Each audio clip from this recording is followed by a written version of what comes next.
صرف سر کے کچھ حصے ملے ہیں. کئی بچے ایسے ہیں جن کے ماں باپ جو ہیں ان کی لاش کو ڈھونڈتے رہے کئی دن تک, لیکن نہیں ملی لاش. بعد میں کسی کا ایک پیر کا جوتا, کسی کا بیگ ملا, کسی کی کتاب ملی. تو ایک ایسا ماحول واقعا جو وہاں پہ لکھا ہوا ہے کربلا ایران خوش آمدید, یعنی یہ مقتل گاہ ہے, یہ کربلا ہے ایران کی, جہاں پہ 160 آپ دیکھیں قاظمی صاحب, حتیٰ غزہ کے اندر بھی ہمیں جہاں پہ اتنا بڑا جینوسائیڈ ہوا, 40,000 سے زیادہ لوگ بچے جو ہیں وہاں شہید ہو گئے, وہاں بھی کوئی ایک ایسا واقعہ نہیں ملتا جہاں ایک ساتھ 150 بچوں کو شہید کیا گیا ہو. لیکن میناب ایسی جگہ ہے, مجھے لگتا ہے انسانیت کے لیے, پوری انسانیت کو جھنجھوڑ دینے کی والی جگہ ہے, اور انسانوں کو دیکھنا چاہیے کہ کس طرح سے اسرائیل اور امریکہ نے اس جنگ کی شروعات کری ہے, جہاں پہ شروعات میں ہی آ کے ایک ایسے اسکول کو کہ 3 میسائلیں الگ الگ ڈفرینس کے ساتھ, پہلی میسائل لگی, لوگ اس میں شہید ہوئے, پھر وہاں پہ لوگ جمع ہو گئے, بچے سب ایک جگہ جمع ہیں, اٹیک ہوا, اس کے بعد جب وہاں پہ ایمبولینس وغیرہ آئی ہیں تو تیسری میسائل وہاں پہ ماری گئی ہے. یعنی پورا پلان طریقے سے اسکول کو ٹارگٹ کیا گیا ہے. اس کے بعد جب ہم اس اسکول سے نکلے جہاں پہ وہ ملبے کی کنڈیشن میں ہے, آدھا اسکول ختم ہو گیا ہے, پھر میں ایک شہید کے گھر گیا, ایک بچہ 10 سال کا تھا, ملاحی ان کا سرنیم تھا, ملاحی ان کے گھر گیا.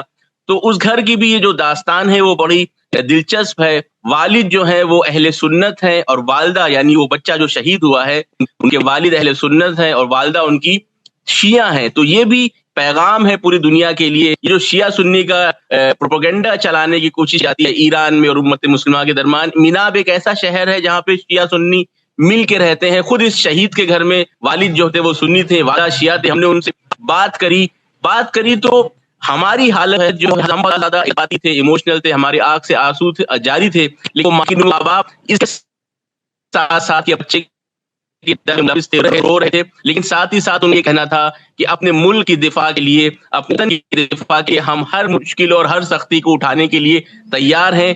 چھوٹی ایک بہن بھی تھی اس لڑکے کی, اس سے بھی ہماری بات ہوئی, اس نے یہی کہا کہ ہم سب مل کر سنی سارے مسلمان جتنے بھی ایرانی ہیں وہ سب اپنے ملک کی دفاع کر رہے ہیں, اور ایسا نہیں ہے کہ ہمارے بچوں کو شہید کر کے ایران کو ڈرایا جا سکے, ہمیں دبایا جا سکے یا ہمیں کمزور سمجھا جائے. ہم پورے اقتدار کے ساتھ اس جنگ میں اپنے وطن کی دفاع کے لیے کھڑے ہوئے ہیں, ڈٹے ہوئے ہیں اور ہر مشکل کے لیے آمادہ ہیں. تو یہاں پہ جو مجھے موقع ملا اس قبرستان میں جانے کا, اس مدرسے میں جو ابھی کھنڈر کی شکل میں ہے, ملبے کی شکل میں ہے وہاں, اور اس کے بعد ایک شہید کے گھر جانے کا, ان سب کے دوران میں نے دیکھا کہ پورے میناب جو ہے ان اسکول کے بچوں کے پوسٹر سے, ان کی تصویروں سے بھرا ہوا ہے, اور پورا شہر جو ہے وہ غم میں ڈوبا ہوا ہے ان بچوں کی شہادت کے ساتھ ساتھ میں یہ بھی ہائی لائٹ کرنا چاہوں گا کہ وہاں ٹیچرز تھیں پہلے حملے کے بعد, سلام ہوا ٹیچرز کو جو پہلے میسائل حملے کے بعد باہر نکلتی تھیں, لیکن انہوں نے باہر نکلنے سے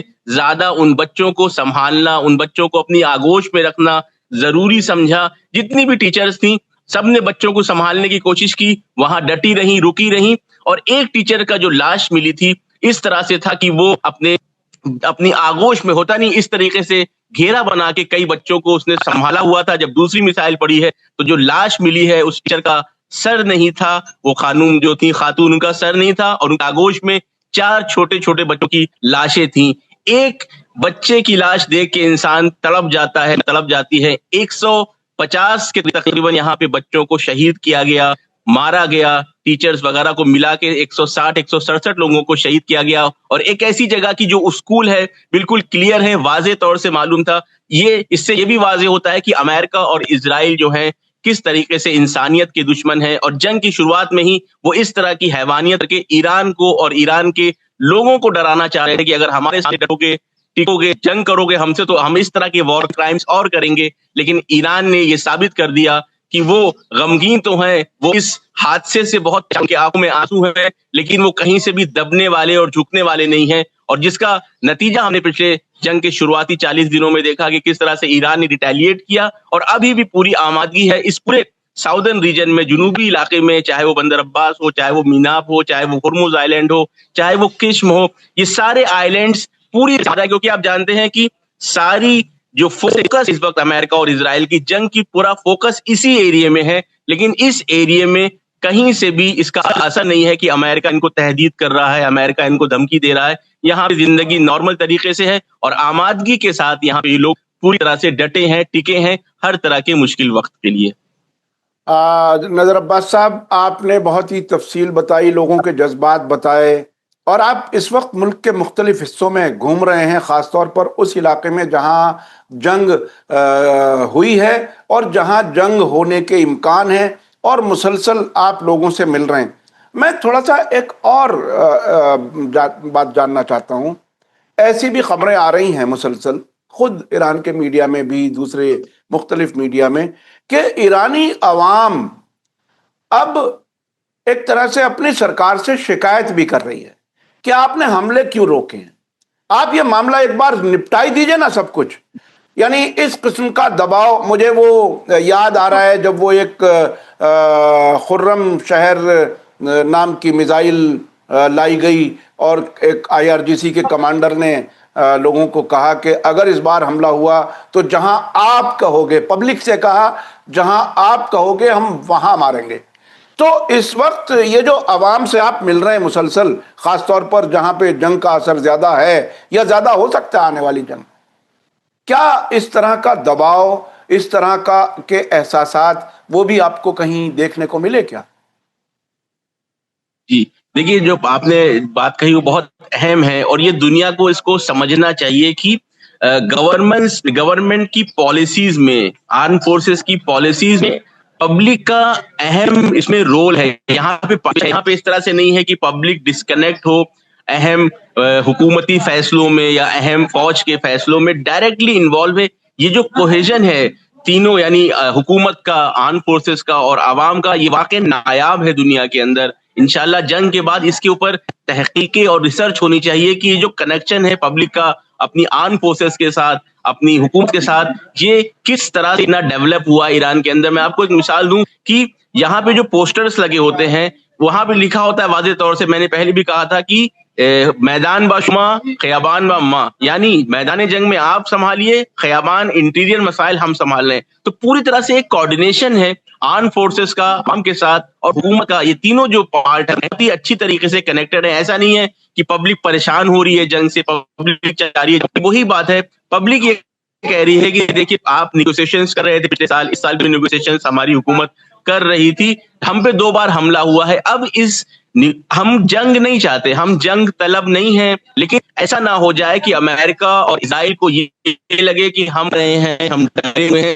اس وجہ سے آگے کرنا چاہ رہے ہیں. ہم چاہتے ہیں جنگ کو ایک ایسی جگہ پہ لے کے جائیں, ایجاد کریں کہ جس کی وجہ سے دوبارہ ہمارے اوپر حملہ نہ ہو. اور یہی فیلنگ اس وقت جتنے بھی یہاں پہ آئی لینڈس ہیں, چاہے ہورموز کا, قشم کا, لارک کا, مختلف آئی لینڈس کے اندر بھی یہ لوگ چاہتے ہیں کہ ہم اس جنگ کو اس پوائنٹ پہ لے جائیں, ایسا نہ ہو کہ پھر آئے مذاکرات کیے جائیں, سیز فائر ہو جائے اور 6 مہینے کے بعد دوبارہ حملہ ہو, تاکہ پوری طرح سے صحیح معنوں میں یہاں پہ پیس ہو سکے, شانتی بحال ہو سکے. کیونکہ یہ جو دریائی علاقہ ہے, پرشین گلف کا, اسٹیٹ آف ہرمز کا دریائی علاقہ ہے, یہاں پہ جو لوگوں کے روزگار ہیں وہ دریا سے متصل ہیں, ٹریڈ ہوتے ہیں, یہاں سے چیزیں بھیجنا لانا, یا پھر فشنگ کا جو یہاں پہ کام ہے اس کا اہم ایک رول ہے. تو جب جنگی ماحول ہوتا ہے تو ڈائریکٹلی امپیکٹڈ ہوتی ہے لوگوں کی زندگیاں. ٹورسٹ پلیس ہیں, جنگ ہے تو ٹورسٹ کی تعداد بھی بہت کم ہو گئی ہے, تو جنگ کی وجہ سے ان کی زندگیوں پہ اثر ہے. لیکن یہ کہہ رہے ہیں کہ ایسا نہ ہو جائے, یہ معمول بن جائے, یہ روٹین بن جائے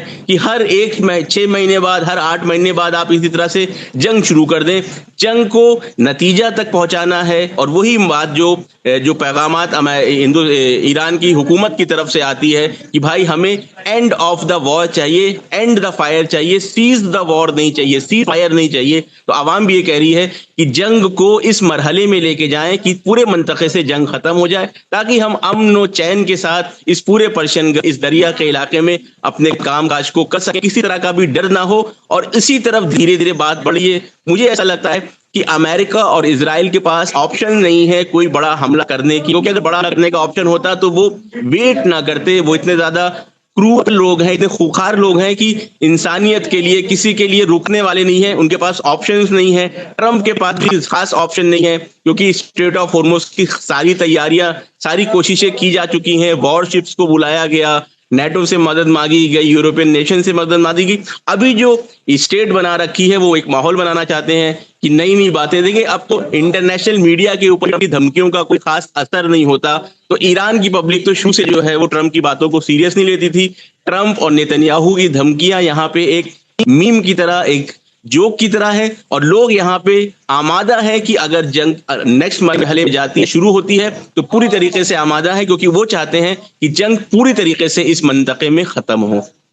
پوری طرح سے جنگ ختم ہو، امن پرماننٹ ہو، روز روز کی دھمکیاں نہ ہوں، اور اس کے لیے اسرائیل کا خاتمہ ضروری ہے. یہ بھی بہت لوگ محسوس کرتے ہیں، سمجھتا ہوں. اور اس علاقے سے امریکہ کا پوری طرح سے انخلا، یہاں سے واپس جانا بہت ضروری ہے. کیونکہ اصل یہیں پر پرابلم ہے کہ امریکہ اپنے مفادات حاصل کرنے کی کوشش کرتا ہے ان عرب ملکوں سے. اب جب عرب ملک، جی سی سی ملک خاص طور پر، اس علاقے سے ایکسپورٹ نہیں کر پائیں گے یا امپورٹ نہیں کر پائیں گے یا ہتھیار نہیں آ پائیں گے، تو ان عرب ملکوں کے امریکہ سے، اسرائیل سے تعلقات کچھ باقی رہ پائیں گے. آپ کو کیا لگتا ہے، کیا ہوائی جہازوں سے تعلق بنائے رکھا جائے گا یا ایران کے ساتھ کوئی کمپرومائز ہوگا؟ ایران کو نظر انداز کر کے یہ ملک چل ہی نہیں سکتے. کیا لگتا ہے آپ کو، کچھ لوگوں کو بات چیت کرتے ہوئے کہیں چرچا ہوتی ہو وہاں کے میڈیا میں، وہاں کے لوگوں میں؟ تھوڑا سا اس پہ بھی بتائیے.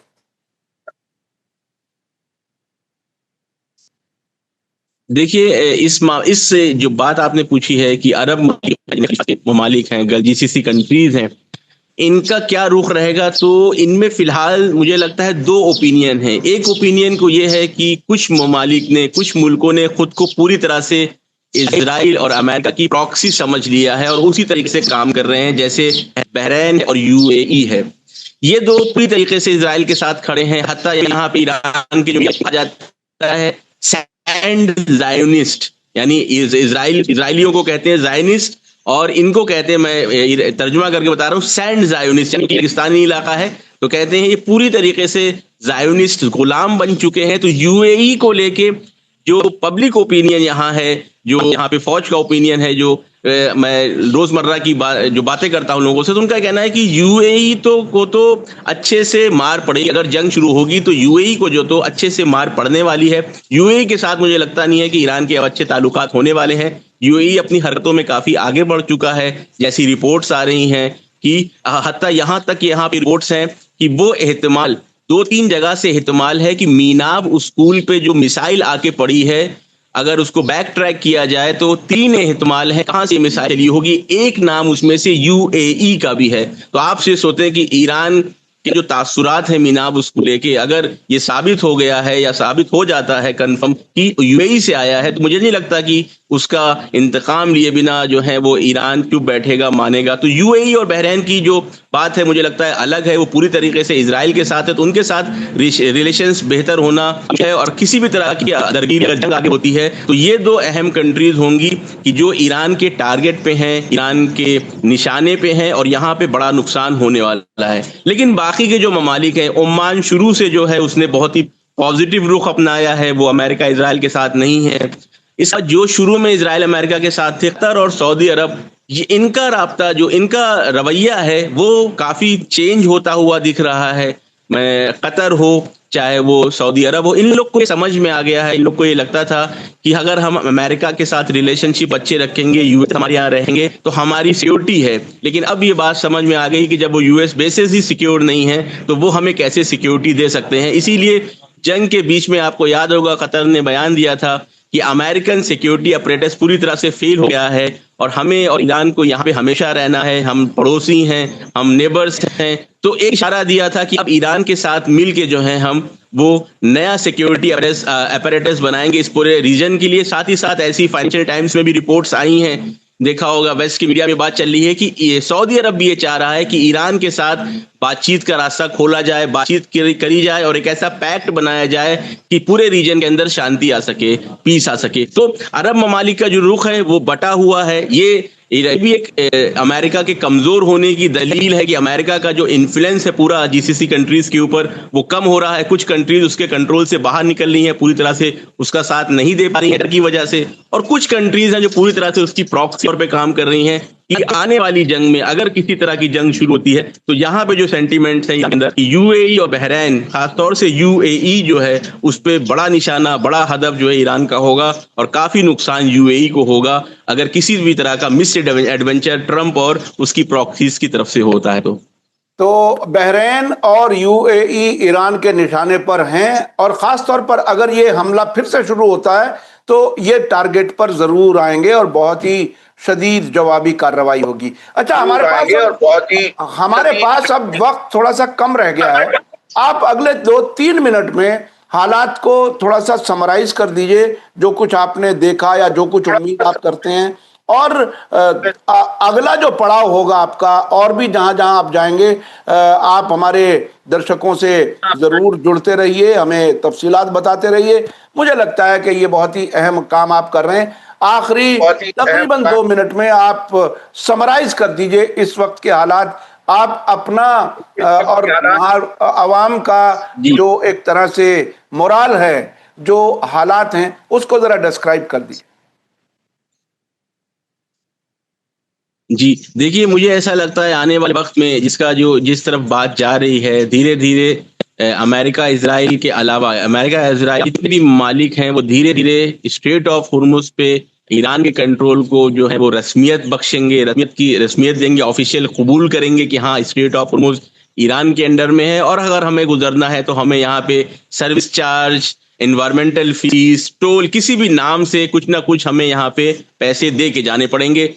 پچھلے میں نے کل جو بات کری تھی امام جمعہ کے جو وہاں پہ معاون تھے, آپ نے انٹرویو میں دیکھا ہوگا, انہوں نے کہا تھا پچھلے 24 گھنٹے کے اندر 20 ٹینکرز, 20 شپس نکلے ہیں چائنیز, اور انہوں نے جو ہے وہ ایران کو کچھ عوارض دیا ہے, عوارض یعنی ٹول دیا ہے یا سروس فیس کہہ لیجیے دیا ہے. تو دھیرے دھیرے جو بات آ رہی ہے امریکہ کی طرف سے, اسرائیل کی طرف سے شور رہے گا کہ ہم حملہ کرنے والے ہیں, لیکن دھیرے دھیرے دنیا کے اندر جو انرجی کرائسس ہے اس سے نپٹنے کے لیے دنیا کے مختلف ممالک اپنی بھلائی اسی میں سمجھیں گے کہ ایران کے ساتھ کوارڈینیشن, ایران کی باتوں کو, شرطوں کو مان کے یہاں سے اپنی شپس کو نکالیں, اور اس طریقے سے دھیرے دھیرے اس جنگ کا خاتمہ ہوگا. میرا اگلا جو پڑاؤ ہے, کوشش ہماری ہے کہ لاراک آئی لینڈ کی بجائے جہاں پہ وہ لائن لگی ہے شپس کی جو ویٹ کر رہی ہیں ایران کی پرمیشن کا نکلنے کی, اگر بنے کا موقع ملا تو میں ویڈیو بنا کے آپ کو بھیجوں گا. لیکن احتمال یہ بھی ہے کیونکہ امریکہ کو عادت نہیں ہے جنگ میں ہار کے نکلنے کی اور یہ قبول کرنے کی ہم ہار گئے ہیں, تو ہو سکتا ہے کہ کوئی چھوٹے موٹے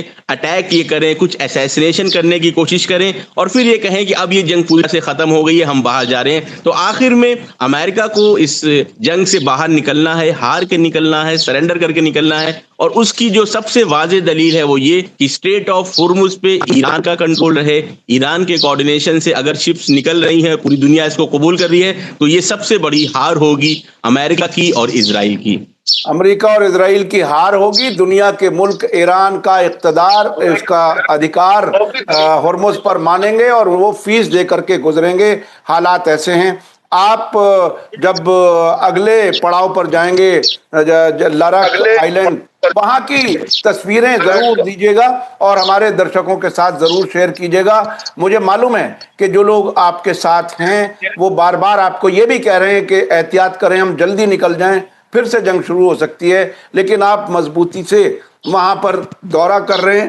یہ ایک بہت بڑی بات ہے, اور دنیا کے دیکھنے والوں کو, دنیا بھر میں دیکھنے والوں تک آپ اپنی بات پہنچا رہے ہیں, اس کے لیے ہم شکر گزار ہیں. میں اپنے درشکوں سے کہوں گا آج کا ویڈیو آپ کو کیسا لگا کمنٹس میں ضرور لکھیں اور زیادہ سے زیادہ لوگوں تک شیئر کریں. اسی کے ساتھ مجھے دیجیے اجازت. دھنیہ واد, شکریہ.